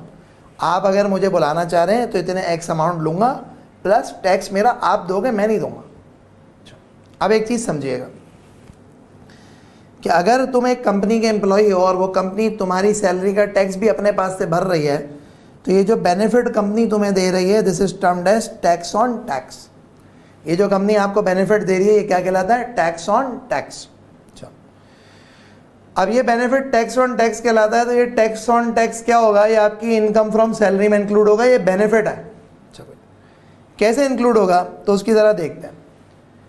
कहता है where an employer agrees to pay the tax chargeable on the employee salary, the amount of the employee's income chargeable under the head salary shall be grossed up by the amount of tax payable, by the amount of tax payable। तो जी जितना amount of tax employer पे कर रहा है वो क्या होगा? वो अल्टीमेटली जो है वो सैलरी में एडअप हो जाएगा। किस तरीके से एडअप होगा ज़रा उसको देखते हैं। ये एक इलस्ट्रेशन है, इस इलस्ट्रेशन के थ्रू आपने थोड़ा सा गौर से देखना है, तो you will have an idea कि टैक्स ऑन टैक्स का कॉन्सेप्ट है क्या। अच्छा अब यहाँ पे ये छोड़ दीजिएगा क्या पीछे टैक्स रेट चल रहे हैं, बट आप समझें ज़रा। एक एम्प्लॉय की सैलरी है 15.5 लाख रुपए, उस पे जी टैक्स कैलकुलेट किया 99,500। एम्प्लॉय ने कहा भाई मैं नहीं भरूंगा, आप भरो। कंपनी ने 99,500 टैक्स भर दिया। तो अब उस एम्प्लॉय को आपने 99,500 उसके ब्याज पे टैक्स भरा, 15.5 लाख रुपए अलग से आपने उसको दिए, तो अब उसकी इनकम हो गई 16,49,500। क्यों? क्योंकि उसकी रीज़न है कि आपने उसके ब्याज पे टैक्स पे कर दिया ना। अब क्या करें? अब टैक्स अथॉरिटीज़ कहेंगी इस एम्प्लॉय की तनख्वाह पे 99,500 का टैक्स हमें आ गया, लेकिन इसका टैक्स बनता कुछ और है। अच्छा भाई कितना बनता है? तो आप 1649 इसकी तनख्वाह है। अब इसकी तनख्वाह 15.5 लाख नहीं है, 1649 है जी। 1649 पे टैक्स बना 114,425। अच्छा भाई 99,500 तो ऑलरेडी पे हो चुका, तो आप मजीद 14,925 और पे करो। कंपनी ने एम्प्लॉय को कहा ये तो तुम पे कर दो डिफरेंशियल, एम्प्लॉय ने कहा नहीं नहीं नहीं मैं तो रुपया नहीं पे करूंगा, तुम पे करो। तो मैं रिपीट कर रहा हूँ, एम्प्लॉय ने कंपनी को कहा मैं तो रुपया नहीं पे करने वाला, आप पे करें। अब कंपनी ने ये पैसे भी पे करे टैक्स अथॉरिटीज़ को। जब पे कर दिए तो टैक्स अथॉरिटीज़ ने कहा वाह वाह ये तो एडिशनल बेनिफिट हो गया, तो ये बेनिफिट ऑलरेडी था प्लस ये बेनिफिट भी ऐड कर दो। तो अब भाई साहब तुम्हारा जो बेनिफिट बन गया वो तुम्हारा बेनिफिट ये बन गया 1664 425। अब तुम्हारा बेनिफिट क्या बन गया 1664 425। अब 1664 425 पे सैलरी पे टैक्स लगेगा जी। टैक्स कैलकुलेट किया 1,16,664 रुपये बना। आपने कहा सर डिफरेंस कितना है 2,239 रुपये। आपने एम्प्लॉय को कि ये तो भर दे, कहा नहीं तुम भरोगे। अच्छा जी अगर हम भरेंगे तो दोबारा वही सिलसिला चलता रहेगा चलता रहेगा चलता रहेगा चलता रहेगा। कब तक? जब तक के डिफरेंस का अमाउंट ज़ीरो नहीं हो जाता। So basically tax on tax क्या होता है कि जब एक एम्प्लॉई को एक कंपनी ये एग्री करे कि भाई तेरी तनख्वाह पे जो भी टैक्स बनेगा वो सारा टैक्स हम पे करेंगे, तेरी तनख्वाह पे जो भी टैक्स बनेगा वो सारा टैक्स हम पे करेंगे। So that is considered to be tax on tax, और वो टैक्स उसकी सैलरी में इंक्लूड हो जाता है एज अ बेनिफिट।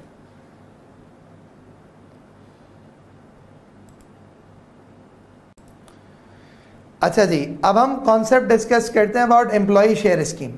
तो आपको एक बात पता है कि बहुत सारे एम्प्लॉयज़ ऐसे होते हैं कि जो कि सीनियर लेवल के एम्प्लॉयज़ होते हैं, तो उनको कंपनी रेम्यूनरेशन सिर्फ कैश में नहीं देती, सिर्फ परक्यूजिट्स की फॉर्म में नहीं देती, बल्कि उनको अक्सर और बेशतर कंपनी के स्टॉक्स भी मिलते हैं और उसके साथ साथ स्टॉक ऑप्शंस भी मिलते हैं, यानी कि शेयर्स और शेयर ऑप्शंस भी मिलते हैं। तो अगर एक कंपनी अपने एम्प्लॉयज़ को शेयर्स शेयर ऑप्शंस दोनों देती है तो उस केस के अंदर होगा क्या? उस केस के अंदर होगा ये है कि ये भी एक बेनिफिट है ना यार, ये भी एक बेनिफिट है। तो इनकम टैक्स ऑर्डिनेंस क्या बात करता है? इनकम टैक्स ऑर्डिनेंस कहता है देखो भाई बात सुनो, अब दो चीज़ें ये हैं कि अगर तो कंपनी ने अपने एम्प्लॉय को शेयर ऑप्शंस दिए तो share options are not going to be chargeable to tax. क्यों? हाँ देखते हैं अभी जरा उसको। नंबर 2 पॉइंट, अक्सर अब तक कंपनी शेयर्स देती है तो कभी रिस्ट्रिक्टेड शेयर्स होते हैं, कभी अनरिस्ट्रिक्टेड होते हैं। ये रिस्ट्रिक्टेड क्या होते हैं, ये अनरिस्ट्रिक्टेड क्या होते हैं? रिस्ट्रिक्टेड ये होते हैं कंपनी ने कहा भाई बात सुनो, ये तुम्हें शेयर दे रहे हैं 3 साल तक बेच नहीं सकते। अच्छा फिर रख के रखो, 3 साल बाद बेचोगे, यानी रिस्ट्रिक्टेड। अच्छा जी कंपनी ने तुम्हें शेयर दिया और कंपनी ने तुम्हें कहा जी ये आप कल बेचना चाहें कल बेच दें, ये अनरिस्ट्रिक्टेड स्टॉक है। अच्छा अब देखें एक चीज़ याद रखिएगा, मार्केट का असूल है जो लिक्विड आइटम होता है, लिक्विड आइटम उसकी वैल्यू ज़्यादा होती है, इनलिक्विड आइटम की वैल्यू कम होती है। तो ऑब्वियसली रिस्ट्रिक्टेड स्टॉक की वैल्यू कम होगी, अनरिस्ट्रिक्टेड स्टॉक की वैल्यू ज़्यादा होगी। अब ना अगर तो कंपनी ने तुम्हें शेयर्स दे दिए और वो अनरिस्ट्रिक्टेड शेयर्स हैं तो उस केस के अंदर सैलरी में क्या अमाउंट इंक्लूड होगा? सैलरी में अमाउंट इंक्लूड होगा fair market value of the shares on the date of issue less the consideration for the share और द शेयर ऑप्शंस। यानी कि क्या हुआ, मिसाल है कंपनी ने कहा भाई मार्केट में शेयर चल रहा है 150 होगा, एक काम करो तुम 25 का ले लो। अच्छा तो भाईजान 125 रुपये का बेनिफिट दे दिया ना, टैक्सेबल सैलरी में इंक्लूड होगा। नंबर 2, कंपनी ने तुम्हें ऑप्शन बेचे थे कि भाई तुम कंपनी के शेयर्स खरीद सकते हो और ये ऑप्शन की जो वैल्यू थी वो 20 रुपये का एक ऑप्शन दिया था। अब तुमने जब ऑप्शन एक्सरसाइज करा तो तुमने जो है ना कंपनी का शेयर 50 का खरीदा।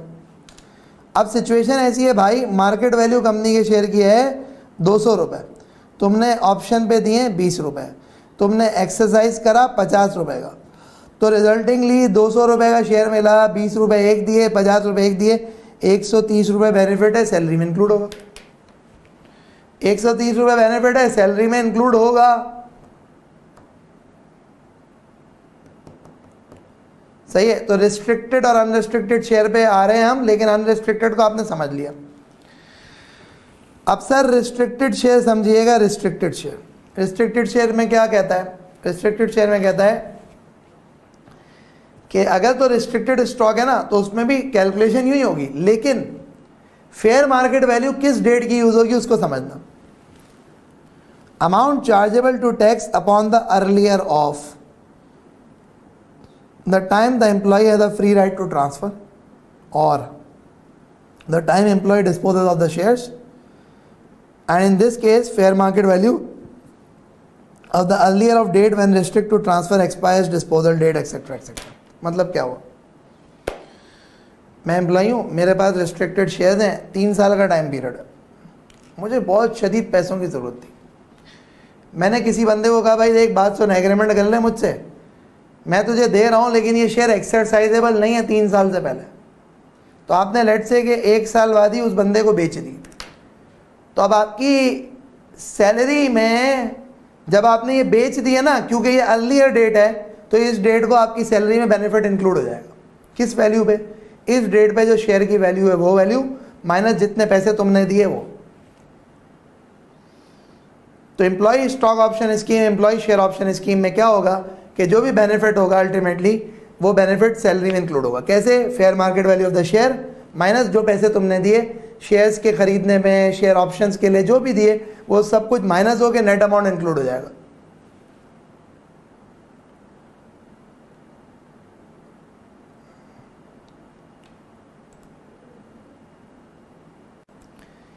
ये कुछ एक और सेक्शन है which is about specific exemptions. इसकी तरह कुछ थोड़ी सी बात कर लेते हैं कि स्पेसिफिक एग्जाम्पशंस का कॉन्सेप्ट क्या है।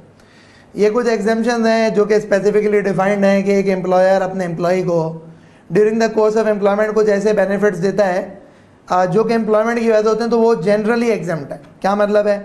सब्सिडाइज फूड मिल रहा है, बच्चों को तालीम मिल रही है, मेडिकल फैसिलिटी मिल रही है, ये सब कुछ एग्जम्प्ट होता है। उसके साथ साथ मेडिकल अलाउंस, अब जो बजट आया है ना फाइनेंस एक्ट 2021, वो फाइनेंस एक्ट 2021 में मामला चेंज हो गए, बट मैं आपको जनरली समझा देता हूँ। मेडिकल अलाउंस के अंदर जो है वो कुछ एग्जाम्पशन की कहानी है। वो एग्जाम्पशन की कहानी क्या है वो मैं आपको समझा देता हूँ कि अगर तो आप मेडिकल अलाउंस देते हो तो वो एग्जेम्प्ट है up to 10% of basic salary. Basic salary है 50 लाख रुपए, मेडिकल अलाउंस है 6 लाख रुपए, तो 10% ऑफ बेसिक जो बनता है वो 5 लाख बनता है। सो इन दोनों का जो डिफरेंस है वो 1 लाख रुपए, इन दोनों का जो डिफरेंस है वो 1 लाख रुपए। तो 1 लाख रुपए आपका टैक्सेबल इनकम में शामिल होगा। 6 लाख में से 5 लाख एग्जेम्प्ट हो जाएगा, 1 लाख टैक्सेबल इनकम में शामिल होगा। एक बात कभी कभार ऐसी होती है कि रीइंबर्समेंट मिलती है।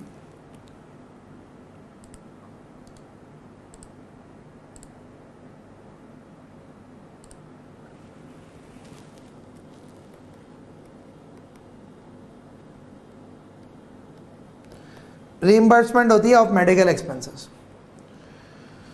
सो उसमें देखा जाता है कि वो क्या reimbursement in accordance with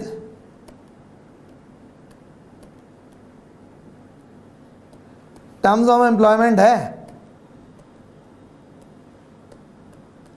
yes और नो। अगर तो वो reimbursement in accordance with the terms of employment है, अगर है तो फिर वो रीइंबर्समेंट एग्जेम्प्ट है, और अगर नहीं है तो वो टैक्सेबल है। अब ना, अगर एक एम्प्लॉय को रीइंबर्समेंट भी मिल रही है, अलाउंस भी मिल रहा है, तो फिर क्या होगा? फिर अलाउंस टैक्सेबल होगा, रीइंबर्समेंट एग्जेम्प्ट होगा। एक चीज की एग्जेम्पशन मिलेगी और रीइंबर्समेंट प्रायोरिटी पे। आखिरी सी फेयर की कहानी है कि पाकिस्तानी फ्लैग वेसल, जैसे होता है ना, गाड़ी सिंध में रजिस्टर्ड है, कराची में रजिस्टर्ड है, लाहौर में रजिस्टर्ड है, इस्लामाबाद में रजिस्टर्ड है, कहाँ रजिस्टर्ड है। इसी तरीके से शिप्स का भी होता है कि कहाँ पे रजिस्टर्ड है। अच्छा, मैं दोबारा कह रहा हूँ, ये थोड़ा सा कानून इसमें चेंज हो गया है फाइनेंस एक्ट 2021 में, बट स्टिल अब पाकिस्तानी सी फेयर, पाकिस्तानी बंदा होना चाहिए जो कि पाकिस्तानी फ्लैग वेसल के ऊपर काम कर रहा हो, यानी पाकिस्तान में रजिस्टर्ड शिप पे काम कर रहा हो, 183 डेज और मोर ड्यूरिंग अ टैक्स ईयर, और a Pakistani seafarer working on a foreign vessel provided such income is remitted to Pakistan not later than 2 months of the relevant tax year through normal banking channel. तो दो चीज़ें, एक पाकिस्तानी बंदा है और Pakistani ship पे काम कर रहा है, अगर 183 डेज या उससे ज़्यादा शिप पे काम किया तो उसकी सैलरी एग्जेम्प्ट है। पाकिस्तानी बंदा है, किसी फॉरेन वेसल पे काम कर रहा है, अगर उसने टैक्स ईयर के एंड होने के 2 महीने के अंदर अंदर सारे पैसे पाकिस्तान भेज दिए या जो पैसे पाकिस्तान भेजे और नॉर्मल बैंकिंग चैनल के थ्रू भेजे तो वो पैसे एग्जेम्प्ट हो जाएंगे। और आखिरी चीज़, foreign source salary by resident of resident individual. तो क्या चीज़ है कि अगर एक फॉरेन सोर्स सैलरी है जिसको एक रेजिडेंट इंडिविजुअल को मिलती है तो वो एग्जेम्प्ट फ्रॉम टैक्स होगा अगर उसने फॉरेन कंट्री में टैक्स दे दिया। अगर एक रेजिडेंट इंडिविजुअल ने फॉरेन कंट्री में टैक्स दे दिया तो फिर उस केस के अंदर ये एग्जेम्प्ट हो जाएगी।